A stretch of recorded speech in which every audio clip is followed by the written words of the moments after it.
So 3 ways that I plan to increase the taxonomy of my task juggling is to 1, use different objects, 2, perform in a single leg stance, and 3, perform while walking. So the first task change of using different objects is an environmental and regulatory change. This can help me achieve the movement and increase the taxonomy by diversifying the objects and creating different sizes, shapes, and weight forces. Environmental and regulatory aspects are known to shape and influence movement. So this can help me adjust my movements since I initially was performing with 3 balls that were the same in size, shape, and weight. So now with this new requirement, I must learn how to adjust my movements, my forces, and my timing. Next, performing in single leg stance. It's still a stability task, so this does not change the task constraint. However, it changes or lessens my base of support.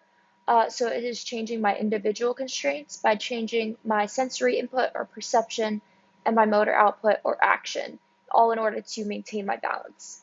So single leg stance challenges my somatosensory and vestibular system, while my visual system is continuing to be challenged by the 3 moving objects.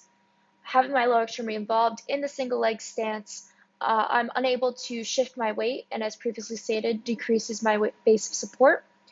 So this can help me improve my movement patterns by having to keep the balls in a smaller area while maintaining my balance, not allowing my upper extremities to influence the balance of my lower extremity, and overall requiring me to produce a more even throwing arc with proper right and left upper extremity forces. Last, I'll perform while walking. So this changes the task constraints from a stability task to a mobility task. This can be considered the most difficult change since now I'm performing a body transport with an object manipulation. This can improve my movement pattern through requiring my upper extremity movements to adjust and maintain proper throwing forces and timing, and not getting distracted by the lower extremity movement. I also need to make sure that I throw the balls in a pattern that move with me.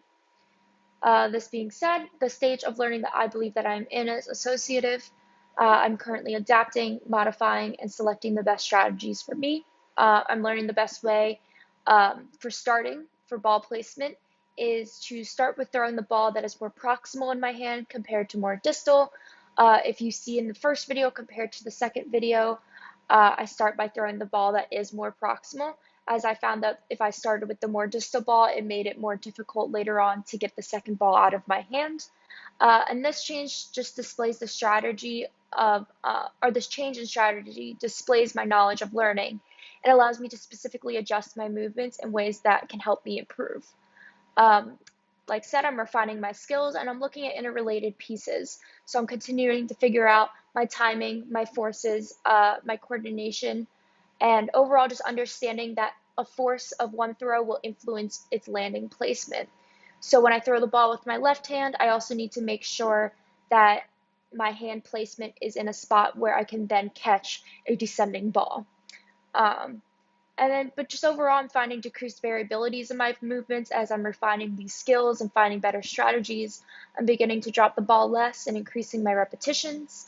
And this just overall displays the need to increase variability through my 3 previously discussed ways to ensure that I continue to gain and improve on my performance of the skill juggling.